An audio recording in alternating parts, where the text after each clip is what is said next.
ஏசப்பா பேசின 3வது வார்த்தை, சிலுவையில் அவர் கூறின 3வது வார்த்தை. அவர் சிலுவையில் இருக்கும்போது அவர் கூறின ஒவ்வொரு வார்த்தையுமே நீங்கள் பார்த்தீங்கன்னா 1000 அர்த்தங்கள் இருக்கும் அப்படின்னு சொல்லுவாங்க. இன்னொன்று, சிலுவையில் அவர் கூறின 7 வார்த்தைகளும் 7 பூக்களாக கூட நாம் வர்ணிக்கலாமா. இன்னொன்று சொல்லவா, அவங்களுடைய தாயார்கிட்ட அவர் மொத்தமே 3 முறை தான் பேசியிருப்பாராம். இந்த சிலுவையில் அவங்க கிட்ட 3வது முறை தான் பேசியிருப்பாரும் கூட. அது எவ்வளோ பெரிய ஒரு இன்சிடெண்ட் பார்த்தீங்களா. இன்னொன்று சொல்லுவாங்க, நம்ம பொதுவாக நம்ம அவர் பகைச்சவர்களுக்காக மாத்திரமல்ல, தன்னை அவரை ஸ்நேகித்தவங்களுக்காக மாத்திரமல்ல, அவரை பகைத்தவர்களுக்காகவுமே அவர் மரிச்சாருன்னு தான் வேதம் சொல்லுகிறது.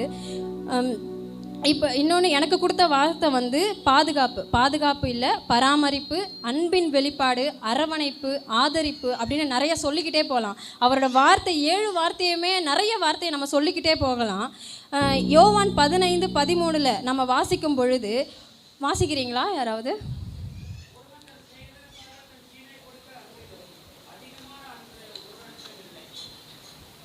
அவர் எவ்வளோ ஒரு அன்பு உள்ளவராக இருந்தால், எவ்வளோ ஒரு நம்ம மேலே எவ்வளோ ஒரு பாசம் வச்சுருந்தா நமக்காக அந்த சிலுவையில் போய் அந்த ஒரு பாடுகளை ஏற்றுக்கொண்டிருப்பார் இல்லை.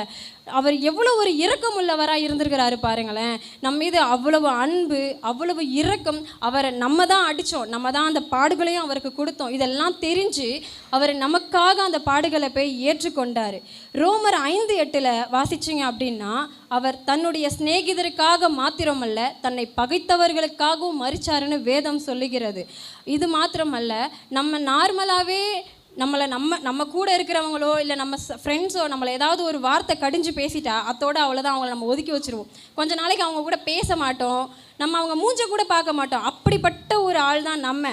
ஆனால் அவரை மூஞ்சில் துப்பி, அவரை அடித்து, அவர் தலையில் முள்கிரீடம், எப்படி ஒரு கிரீடத்தை அவர் சுமக்கணும் இல்லை, ஆனால் அந்த சூழ்நிலையில் அவரோட தலையில் முள்கிரீடத்தை ஏற்றிருப்பாங்க இல்லையா. அப்படி ஒரு சூழ்நிலையிலும் கூட அவர் நமக்காக தான் அந்த பாடுகளை ஏற்றுக்கொண்டார். இன்னொன்று, சிமியோனோட தீர்க்க தரிசனமும் அந்த இடத்துல நிறைவேறிருக்கு. ஈட்டி பாய்ந்த இதயம் உள்ளவளாய் அந்த இடத்துல அவருடைய தாயார் நின்றாங்க அப்படின்ட்டு.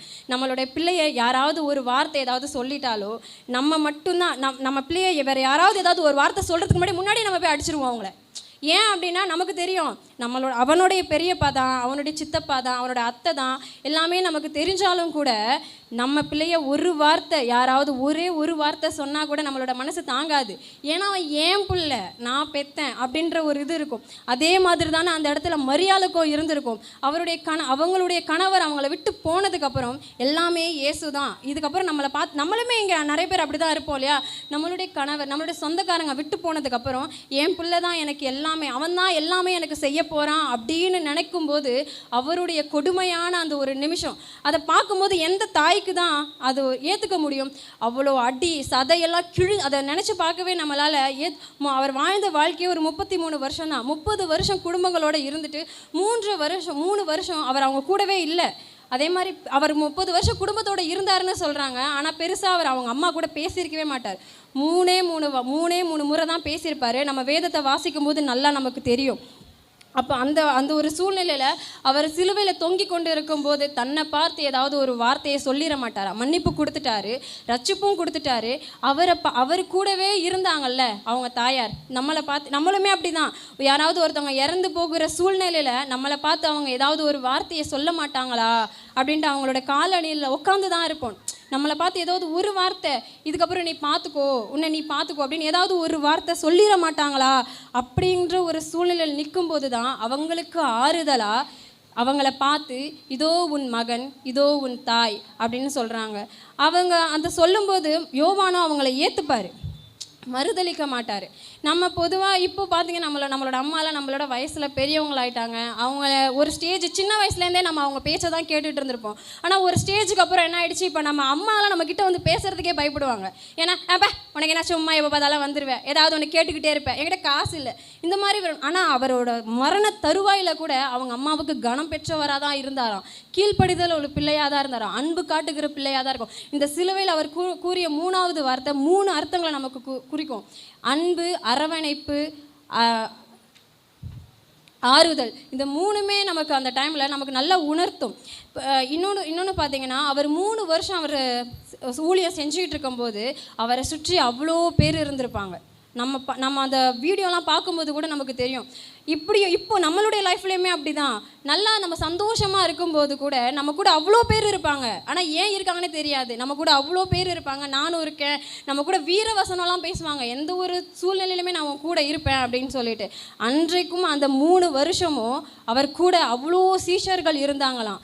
ஏன் யோவான் கிட்ட ஆண்டவர் மரியாதை பார்த்துக்காதுக்கோ அப்படின்னு சொல்லியிருப்பாங்க. மற்ற சீஷர்கிட்ட சொல்லியிருக்கலாமே, அவர் சொல்லவே இல்லை. ஏன் அப்படின்னா அவங்க தான் அங்கே அவரை மறுதளித்தது மாத்திரம் அல்ல, அவரை சிறைப்பிடிக்க போகும்போதே எல்லாரும் துண்டக்கான துணியக்கானு ஓடிட்டாங்க.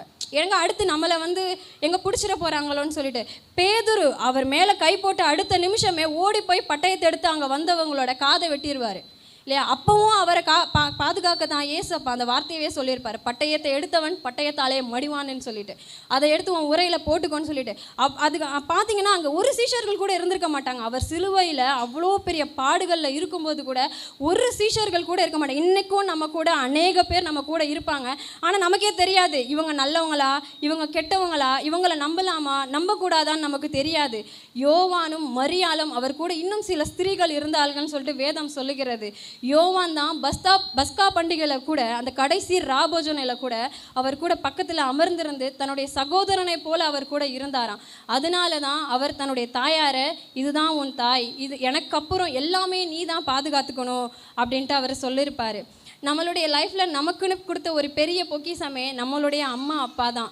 இன்னொன்று சொல்ல போனீங்கன்னா யாத்ராகமம்ல இருக்குது, நம்ம வாசிச்சா இது நமக்கு கட்டளை, பெரிய கட்டளையே இதுதான். உன் தாயையும் தகப்பனையும் கனம் பண்ணுனா நீ நல்லா இருப்ப அப்படின்னு சொல்கிறாங்க. நம்ம அப்படி தாயும் தகப்பனையும் கனம் பண்ணுறோமா? நிறைய பேர் ஒரு முதிர் வயதுக்கு அப்புறம் அவங்கள பாதுக்கிறதுக்கு கஷ்டப்பட்டுக்கிட்டு கொண்டு போயிட்டு முதியோர் இல்லத்தை விட்டுறேன். நிறைய அவங்க வார்த்தையாலேயே அவங்கள நிறைய நம்ம கஷ்டப்படுத்திட்டு நம்ம போயிடுவோம். ஏன்னா நம்மளோட சூழ்நிலை நம்ம அந்த மாதிரி பேசிட்டோன்ட்டு. ஆனால் அந்த வார்த்தையை வாங்கிட்டு அவங்க படுற கஷ்டம் அவங்களுக்கு தான் தெரியும் இல்லையா? ஆனால் அந்த ஒரு சூழ்நிலையில் கூட அவர் அவங்களுக்கு மரியாதை உள்ள ஒரு பிள்ளையாக தான் அவர் அவங்கக்கிட்ட இருந்திருப்பார். நம்ம நல்லா இருக்கணும், இது ஒரு பெரிய வாக்குத்தத்த வசனம் தான் கூட. நாம் நல்லா இருக்கணும், நம்மளுடைய வாழ்க்கையில் நம்ம சந்தோஷமாக இருக்கணும் அப்படின்னாலே நாம் நம்மளுடைய தாய் தகப்பனுக்கு கீழ்ப்படிதலாக இருக்கணும், ஆறுதலாக இருக்கணும், அவங்கள பெரிய கனம் பெற்றவர்களாக இருக்கணும். நம்மளுடைய தாய் தகப்பனை ஒரு நல்ல மரியாதையுள்ள பிள்ளைகளாக அவங்கள பாதுகாத்துக்கணும். இதுதான் ஆண்டவர் நமக்கு கொடுத்த ஒரு 3வது வார்த்தை. கர்த்தர் உங்களையும் என்னையும் ஆசீர்வதிப்பாராக. ஏதாவது தப்பு பண்ணியிருந்தா மன்னிச்சுக்கோங்க. இது எனக்கு முத நான் மைக்க பிடிச்சி பேசுகிறேன். நான் கடவுள் எனக்கு கொடுத்த இந்த ஒரு பேசுகிறத நான் ஒரு பெரிய பாக்கியவதியாக தான் நான் நினைக்கிறேன். ஏன்னா இது எனக்கு கொடுத்த ஒரு மாபெரும் பாக்கியம். ஹல்லேலூயா. ஆசீர்வதிப்பாராக.